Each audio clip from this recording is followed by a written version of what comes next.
अरे जरा जयकारो तो कहीं जम्या हो वो बोलो।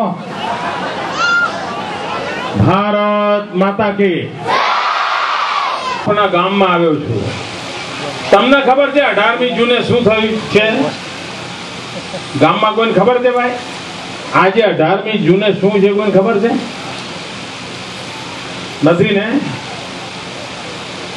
18મી જૂનના રોજ આજથી 126 વર્ષ પહેલા આ ગામમાં સૌ પહેલી શાળાની સ્થાપના થઈ હતી।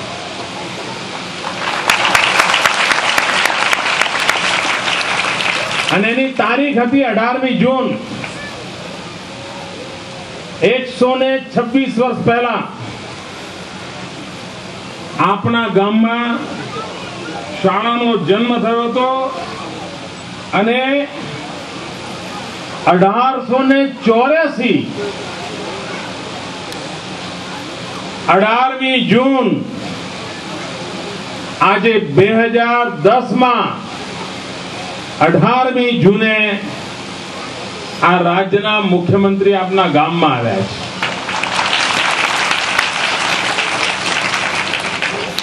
હવે મને કહો કે તમારા ગામની શાળા, તમે જ આ ગામની શાળામાં ભણ્યા હો અને છતાંય તમને તમારી શાળાના જન્મદિવસ ખબર ન હોય, એનો અર્થ એ થયો કે આ ગામના લોકોને શિક્ષણની ચિંતા છે કે નહીં એ પ્રશ્ન ઉભો થાય।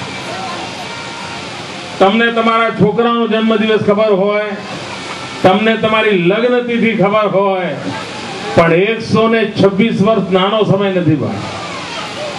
ગુજરાતની સ્વર્ણિમ જયંતિ આપણે ઉજવી રહ્યા છીએ એ તો 50 વર્ષ થયા છે।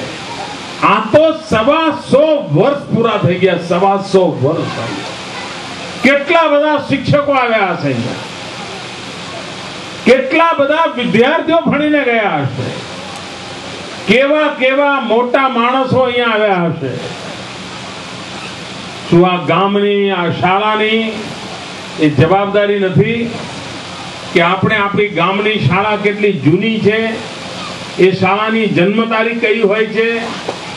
આખા ગુજરાતની દરેક શાળાની જવાબદારી છે કે આપણે આપણા ગામની શાળાનો જન્મદિવસ યાદ રાખીએ, જૂના જૂના બધા વિદ્યાર્થીઓને યાદ કરીએ, જૂના જૂના શિક્ષકોને યાદ કરીએ। આપણે યાદ કરવા જોઈએ। અને સમાચાર મળ્યા મને કે આ ગામમાં એક વડીલ છે, 100 વર્ષ કરતા પણ વધારે ઉંમર છે, એમણે આ શાળામાં એ વખતે એકડો બગડો ભણ્યા હતા અને આજે મોજૂદ છે। જો ઇતિહાસનું મહત્વ હોય, ઇતિહાસ પ્રેરણા આપતું હોય, આપણે જ આપણા ગામના લોકો ગામની ગૌરવપૂર્ણ ગાથા યાદ ન કરીએ। आपे कल्पना करी है कि 125 वर्ष पहला कोई सरकार गायकवाड़ जमाना में एने तमारा गाम में लोको भणे एना माटेनी चिंता थी। छेक वडोदरा में गायकवाड़ बेसता था अने क्या वढेरा ने क्या वडोदरा 125 वर्ष पहला तमारा गाम में शाळा चालू करी जेथी करी गामना लोको भणे। खोंखारीने बोलो ने आ विद्यार्थीओ बोले छे के गामना वडीलो बोलो तो खबर पड़े ने। लो आ एक वडील बोल्या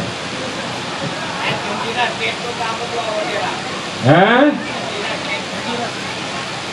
ई भाई बधु खरू पण हवे हूं तमने खबर छे भाईओ 125 वर्ष जूनी शाळा होय गाममां सैकड़ो शिक्षको थई गया होय हजारों युवको भणी गया होय अन छतांय आ गाममां 100 मांथी 65 लोको एवा छे के जेमने एकड़ो बगड़ो पण आवडतो नथी।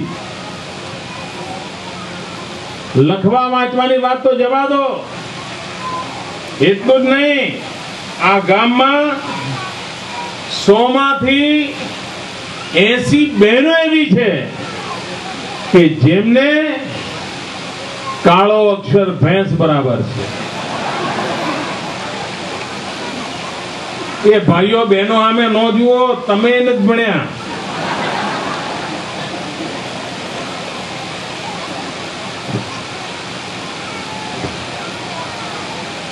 હવે મને કહો ભાઈ કે સરકારે શાળા કરી હતી, શિક્ષક મૂક્યા હતા, ઓરડા બનાયા હતા, શાળા ચાલુ રહેની ચિંતા કરી હતી, અને છતાંય ગામમાં અભણ હોઈએ તો જવાબદાર કોણ?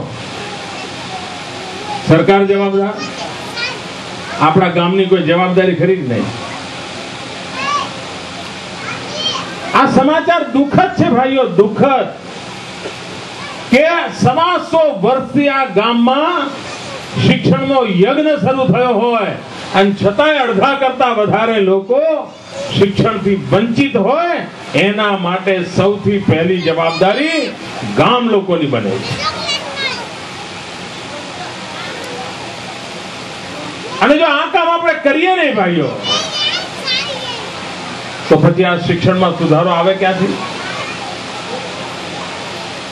ગુજરાત સરકારે અત્યારે આપણે 100% દાખલ કરવામાં સફળ થયા છે. પહેલા માંડ 60% બાળકો દાખલ થતા હતા ગામમાં. 100 બાળકો ભણવાની ઉંમરના હોય, 60 જ આવે.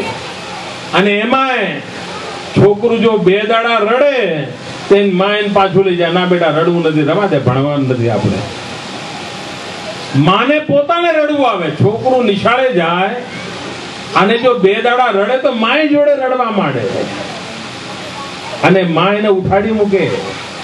મારે આવી બધી માતાઓને કહેવું છે કે તમારું બાળક રડતું હોય તો પણ કાળજું કાઠું કરીને એને નિશાળે મોકલજો.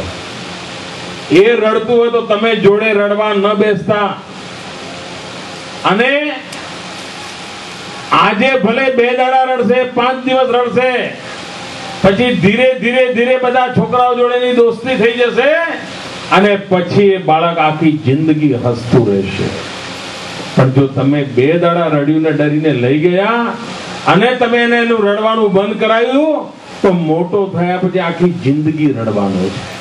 અને એ રડશે એટલું નહીં, ઘર આખાને રડાવશે, અને કોઈ માથા ફરેલો પાક્યો તો ગામ આખાને રડાવશે.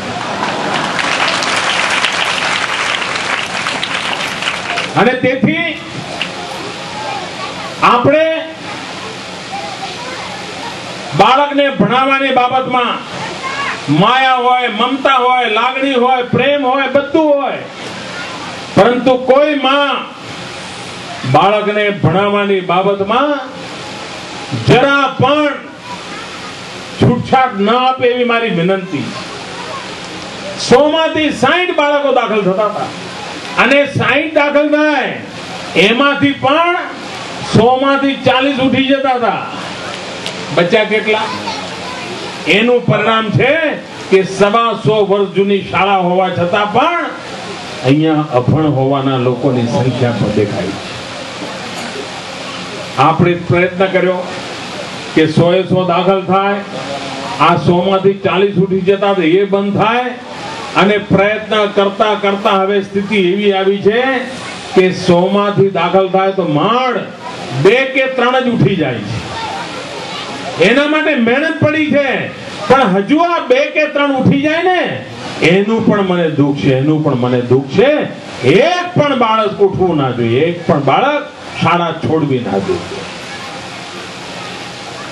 આ સારા 7મા ધોરણ સુધી હોય, પછી બહારગામ જવાનું હોય તો મા બાપને એમ થાય હવે દીકરીને ના મોકલાય, દીકરી મોટી થઈ. એટલે આ સરકારે નક્કી કર્યું કે જ્યાં 7મા ધોરણની શાળાઓ છે અને નજીકમાં કોઈ હાઈસ્કૂલ નથી તો 7માની જ્યાં શાળા છે ત્યાં 8મું ધોરણ આપી દો, પણ ભણવાનું ચાલુ રાખો.